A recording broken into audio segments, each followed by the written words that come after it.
kita juga menyadari ada PR yang sudah lama yang belum selesai-selesai.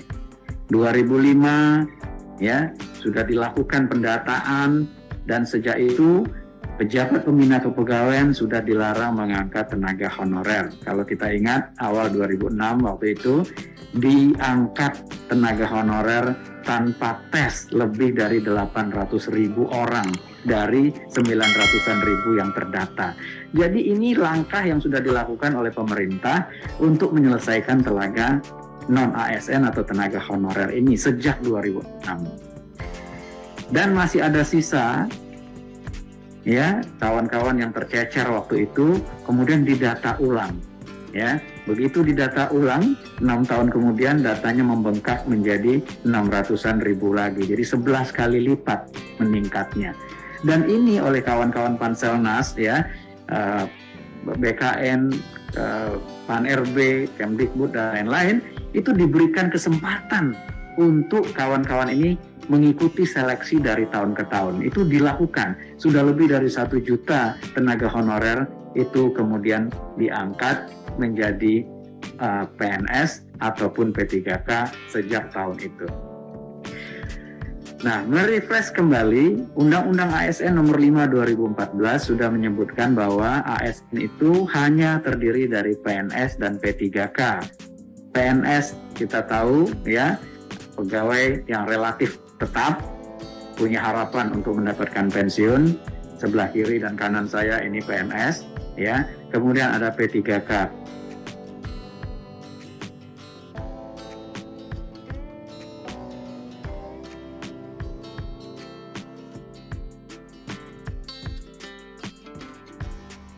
Ya, tidak berbatas waktu, diharapkan bisa bekerja sampai pensiun kalau kinerjanya baik dan perilakunya baik. Tapi ada pegawai pemerintah yang diharapkan bekerja sesuai kebutuhannya, ya. Dan itu saya sendiri contoh dari P3K. Jadi ini sudah diatur di undang-undang. Dan karena itu turunannya, ya, PP 49 2018 sudah mengatur ya PPK itu seperti apa. Dan di situ juga diberikan kesempatan kepada instansi pemerintah paling lama 5 tahun ya sampai dengan tahun 2023 untuk menyelesaikan apa yang disebut non-ASN. Jadi nggak boleh lagi ada non-ASN di instansi pemerintah. Yang ada adalah PNS, yang ada adalah PPK, dan tidak ada lagi istilah lain selain itu. Ya, itu udah jelas. Nah, sampai dengan 2021, data yang kami dapatkan, ya ini teman-teman BKN bisa mengkonfirmasi nanti, sisa dari tenaga honorer yang tercatat itu sebetulnya tinggal 410.000. Jadi yang tercatat di BKN itu sebetulnya sisa 410.000. Ini bukan jumlah yang kecil. 410.000 itu banyak. Tetapi kami menyadari bahwa di samping yang tercatat ini, jangan-jangan masih ada lagi di luar itu, ya. Ya bagaimanapun juga, ini kan kita mesti data. Bukan berarti semuanya akan kita angkat, bukan. Tetapi kita mesti data. Dan dengan adanya data yang jelas, kita berharap instansi pemerintah membuat blueprint penyelesaiannya sampai dengan akhir 2023. Jadi jangan sampai kita hanya menyelesaikan yang ini, loh ternyata di luar ini masih ada begitu. Nah, kalau masih ada, tolong disiapkan datanya nanti disampaikan kepada BKN melalui sistem yang sedang disiapkan. Ini mesti pakai voice comment, oke, ya. Nah, next. Nah, iya, saya baru belajar voice comment. Jadi tahun 2022 ini, ya, kami mengirimkan surat dari Pan-RB ke seluruh instansi pemerintah untuk mengingatkan, ya, reminder nih terkait dengan PP 49. Kalau nggak salah 31 Mei ya itu disampaikan ya. Tetapi rupanya surat dari Menpan RB yang niatnya mengingatkan ini heboh, seolah-olah Menpan RB bikin aturan yang tidak sensitif dengan apa yang ada di lapangan. Ini kan lucu. Kita sudah diatur oleh PP yang harusnya semua orang tunduk kepada peraturan pemerintah itu, dan sudah setengah jalan nih ya udah babak pertama selesai, ya 2 tahunan. Lalu Pan RB mengingatkan Pak Menteri waktu itu kirim surat, jangan lupa loh ada deadline 2023 ini sudah harus selesai. Heboh lah kita, Apexi heboh, Apkasi heboh, ya semua kita heboh, seolah-olah Menpan RB membuat aturan yang mempersulit Pemda, instansi pemerintah di lapangan dalam bekerja. Sekali lagi teman-teman, saya sampaikan, saya ingatkan, ini adalah reminder, pengingat ada PP yang akan jatuh tempo di 2023. Lalu kita lakukanlah dialog-dialog, ya waktu itu langsung dipimpin oleh Pak Mahfud selaku Menko Polhukam yang juga PLT ad interim Menpan RB pada waktu itu.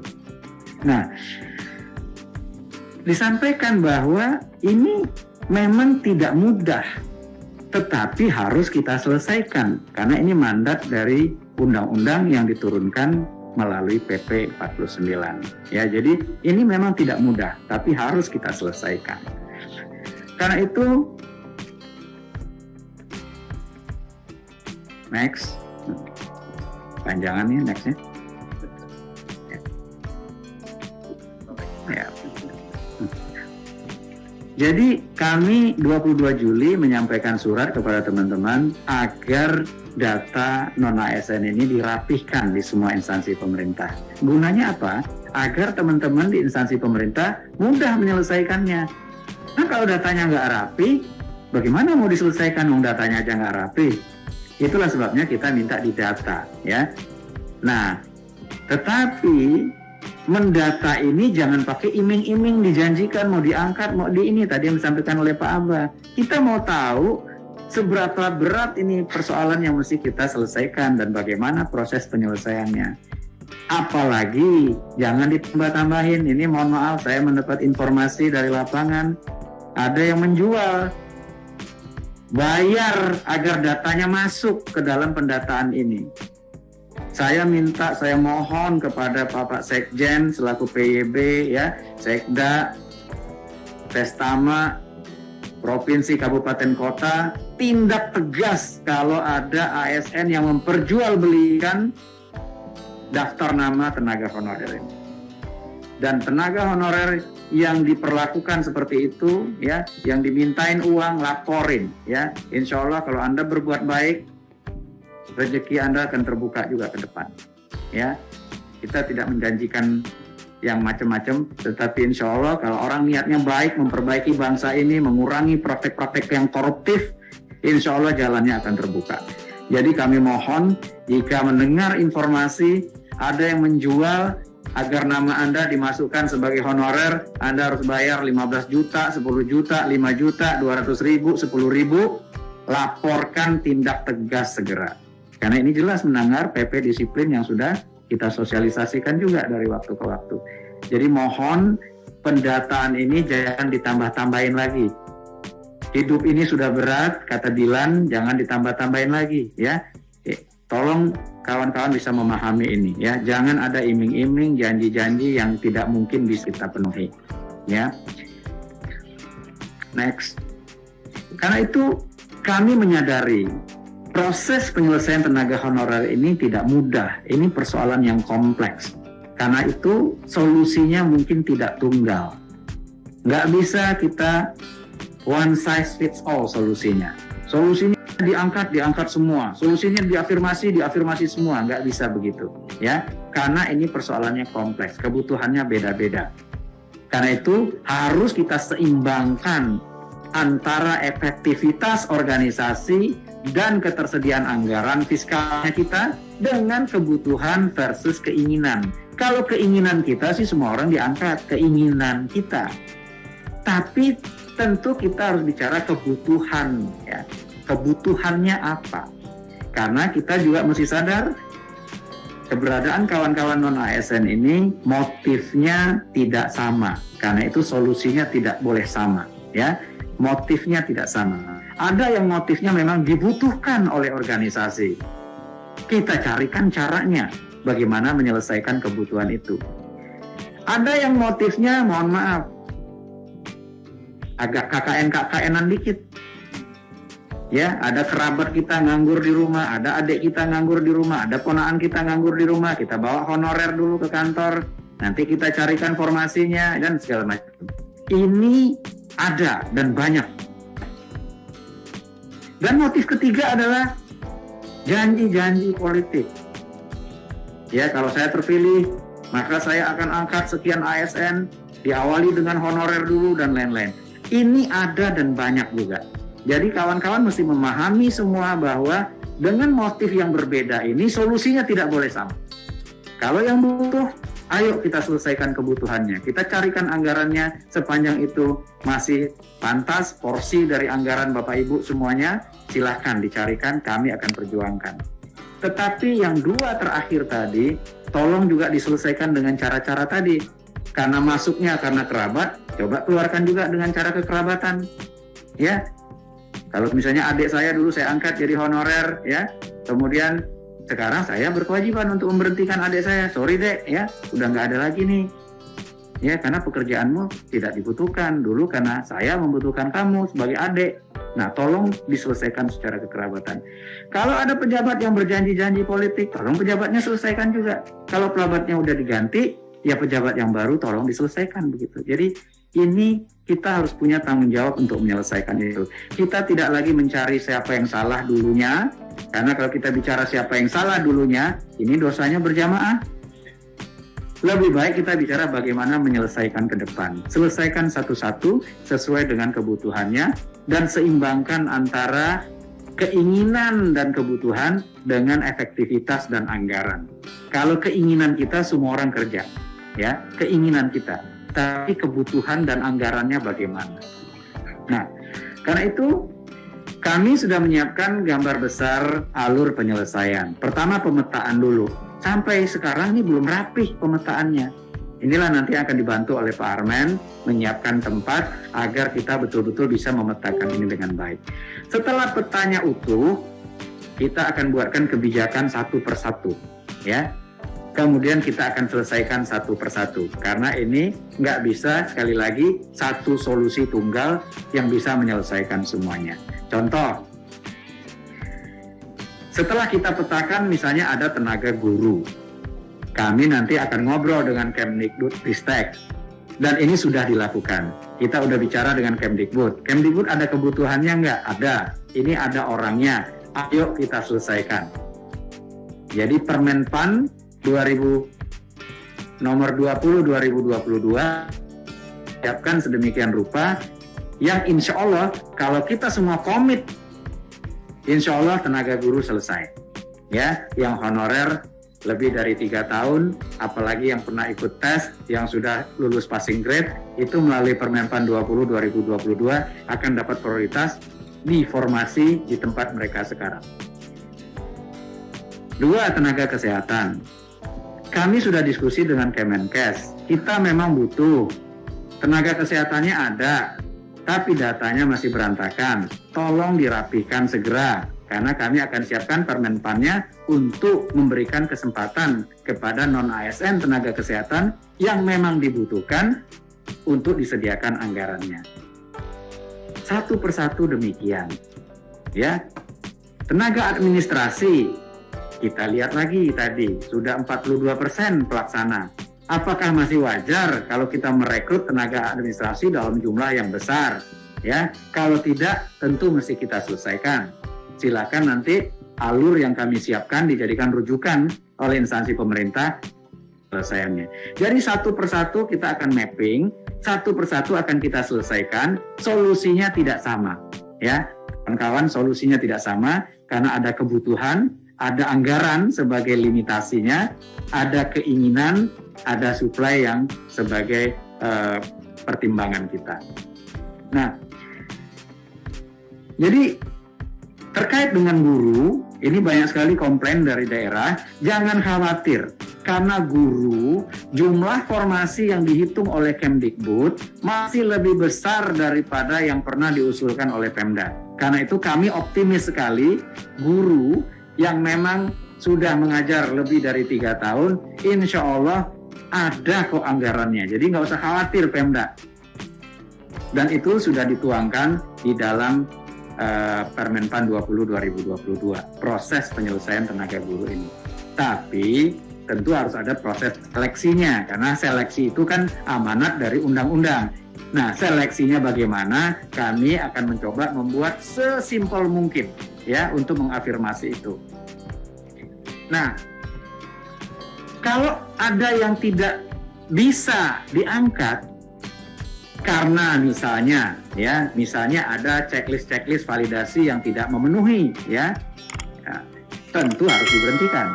Dan kalau harus diberhentikan, apa solusinya? Kita nggak boleh cuma bilang begitu berhentikan. Ditanya mau jadi apa? Mau entrepreneur, wirausaha, kita carikan pelatihan-pelatihannya. Kita akan kerjasama dengan bank, dengan BUMN, dengan apa dan lain-lain. Mau kerja lagi, bisa nggak diupayakan kartu prakerjanya? Bisa nggak dapat training-training yang dibutuhkan? Misalnya basic digital atau apa, sehingga mereka punya kesempatan untuk bekerja di tempat lain. Atau BUMN, BUMD, swasta yang punya proyek dengan pemerintah, bisa nggak di-outplacement-kan, diprioritaskan mereka untuk direkrut kalau membutuhkan rekrutmen karyawan baru. Jadi kita harus bekerja sama-sama untuk menyelesaikan ini.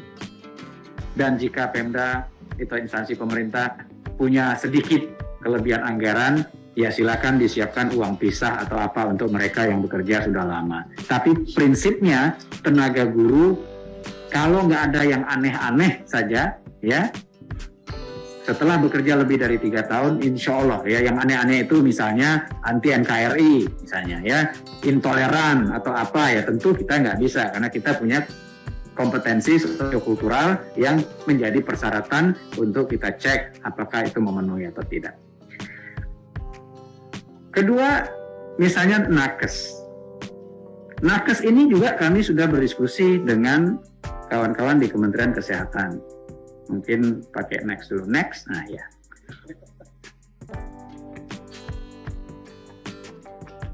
Ini insya Allah juga, kita lagi pandemi, kita butuh nakes, ya. Orangnya ada. Tentu sebelum merekrut orang baru, kita akan prioritaskan dulu nakes tenaga honorer yang sudah lebih dari 3 tahun tadi. Jadi sekali lagi, jangan datanya kemarin malam lalu minta keistimewaan juga, ya. Kita punya timeline 3 tahun untuk memastikan bahwa teman-teman ini memang sudah mengabdi, ya cukup untuk diberikan kesempatan yang berbeda dengan orang yang baru tadi malam datang dulu, ya. Ini sepakatan kami. Nah, sampai hari ini validasi, verifikasi datanya masih dilakukan dan mudah-mudahan prosesnya mirip dengan guru tadi. Ya, jika tidak ada yang aneh-aneh, insya Allah nakes akan kita upayakan ada anggarannya. Ya, karena memang dibutuhkan. Tetapi jika ada yang aneh-aneh tadi tidak terangkut, maka flow-nya sama. Bisa nggak diberikan pelatihan untuk jadi wirausaha, bisa nggak diberikan pelatihan untuk cari kerja di tempat lain, bisa nggak di-outplacement-kan ke BUMN, BUMD, ya, dan jika ada uang pisah bisa nggak disiapkan ya untuk yang lebih dari 3 tahun tadi. Satu persatu demikian teman-teman, kita mesti selesaikan satu persatu. Dan next, tenaga fungsional tolong sangat-sangat selektif. Karena kami percaya semua instansi pemerintah saat ini sedang berlomba-lomba going digital, digitalisasi SPBE. Tolong jangan sembarangan mudah mengangkat, tapi habis itu kita kemudian ada pengangguran-pengangguran terselubung di dalam instansi pemerintah karena pekerjaannya sebetulnya nggak cukup. Ya, orang yang ada aja udah berlebih gitu. Tolong hati-hati sekali. Tapi tidak menutup kemungkinan untuk diangkat, tetapi sangat selektif. Sekali lagi seimbangkan antara efektivitas dan anggaran dengan kebutuhan dan keinginan kita untuk mengangkat tadi. Next. Pelaksana. 42% karyawan kita sudah pelaksana. Tadi saya tunjukkan angkanya. Ya, tolong hati-hati, selektif sekali kalau nanti kawan-kawan mengusulkan formasinya, karena kami tahu ya banyak sekali ASN yang belum bekerja sebagaimana mestinya, produktivitasnya masih sangat rendah, Jangan sampai kita tambahin lagi pengangguran terselubung karena kita kemudian tidak enak atau apa. Ingat, kita bertanggung jawab bukan hanya kepada tenaga non-ASN, bukan hanya kepada ASN, kita bertanggung jawab kepada 270 juta lebih rakyat Indonesia. Mohon bisa dipahami dengan baik. Next, contoh lain, tenaga dasar. Kita tentu perlu juga menyadari bahwa tidak semua jabatan itu haruslah aparatur negara. Ya, tentu ada pekerjaan-pekerjaan yang juga menjadi domainnya swasta, domainnya koperasi, domainnya BUMN, domainnya BUMD. Nggak perlu semuanya itu menjadi aparatur negara. Karena itu pekerjaan-pekerjaan dasar ini kami mengarahkan alur penyelesaiannya adalah kita akan kontrak jasa melalui pengadaan barang dan jasa. Ya, namanya jasa outsourcing. Outsourcing itu bisa bisnis prosesnya di outsource, bisa manpowernya di outsource. Tapi yang pasti adalah payroll-nya atau penggajiannya tidak boleh ada di instansi pemerintah. Yang namanya outsourcing, payroll-nya ada di perusahaan outsourcing-nya. Jadi sekali lagi, ini mungkin tidak populer karena banyak ya noise di luar sana yang menyatakan outsourcing harus dihapuskan apa segala macam. Enggak, dimanapun di muka bumi ini ada kebutuhan untuk outsourcing itu agar kita bisa fokus ke core bisnis kita fokus ke core activity-nya kita, kemudian biar perusahaan outsourcing-nya fokus ke core bisnisnya dia juga. Memang bisnisnya cleaning service, memang bisnisnya menyediakan jasa pengemudi atau office boy atau apa begitu. Nah, ini tolong disikapi dengan baik. Silakan diidentifikasi perusahaan-perusahaan penyedia jasa yang ada di sekitar Bapak Ibu dan tolong bikin deal dengan mereka, beri mereka pekerjaan tapi harus menerima X ya non ASN kita terlebih dahulu sebelum dia merekrut orang baru, orang lain. Jadi itu bagian dari negosiasi kita, beri mereka pekerjaan. Kalau perlu dalam tender spesifikasinya dicantumkan berapa banyak mereka sanggup mengadopsi, ya, mengangkat tenaga yang kita bisa supply dari non-ASN. Saya kira itu gambaran, ya. Ini masih akan kita kembangkan terus dan ini tentu butuh kreativitas juga kawan-kawan di daerah. Kalau ada ide-ide yang lebih brilian, silakan di-exercise sama-sama. Kalau idenya bagus, sampaikan ke kami. Kami akan sampaikan lagi ke Pemda yang lain.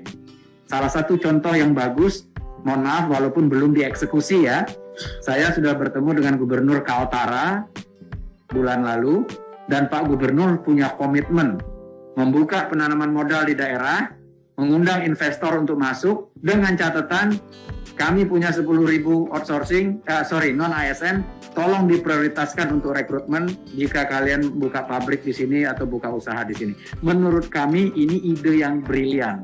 Mudah-mudahan Pemda yang lain juga bisa mengikuti, ya, nego dengan investor yang mau berinvestasi, ya, tolong terima ini. Kawan-kawan kami, saudara-saudara kami selama ini bekerja sebagai non-ASN, prioritaskan untuk bekerja di instansi atau di perusahaan Bapak Ibu yang mau investasi di daerah kami. Nah, ini contoh yang baik. Dan inilah yang mestinya kita lakukan sama-sama. Karena tidak mungkin, tidak perlu semua jabatan harus aparatur negara. Saya kira itu gambaran besar dari strategi transformasinya. Mudah-mudahan persepsi kita sama terkait non-ASN ini. Berhenti menyalah-nyalahkan, karena menyalah-nyalahkan semuanya salah. Sudah dilarang mengangkat, masih diangkat, dan masih mau diangkat. Ya, Anda juga salah. Ini kayak bus ya, ada S dicoret, dilarang berhenti, busnya berhenti, penumpangnya naik. Ya, sopir busnya salah, penumpang yang naik juga salah gitu ya. Jadi non-ASN juga salah. Kenapa mau? Udah jelas-jelas dilarang oleh PP. Jadi berhenti menyalah-nyalahkan, ayo kita fokus ke solusinya. Dan karena ini memang persoalannya kompleks, motif keberadaannya juga nggak sama, solusinya tidak bisa tunggal. Solusinya memang harus satu persatu sesuai dengan kebutuhannya. Mudah-mudahan ini bisa menyemangati kita untuk terus mendata, memapping, dan menyiapkan rencana penyelesaiannya sama-sama. Ini PR bersama, dan kita selesaikan bersama-sama dengan sinergi kita, dengan kekompakan kita, ya. Jangan sampai kita dipengaruhi oleh orang-orang yang punya kepentingannya untuk mengambil keputusan-keputusan yang tidak bijak. untuk ASN dan tidak bijak untuk 270 juta rakyat Indonesia. Saya kira itu. Terima kasih atas waktunya. Terima kasih sekali lagi Pak Armen dan teman-teman yang sudah membantu. Billahi taufik wa hidayah. Wassalamualaikum warahmatullahi wabarakatuh. Waalaikumsalam warahmatullahi wabarakatuh.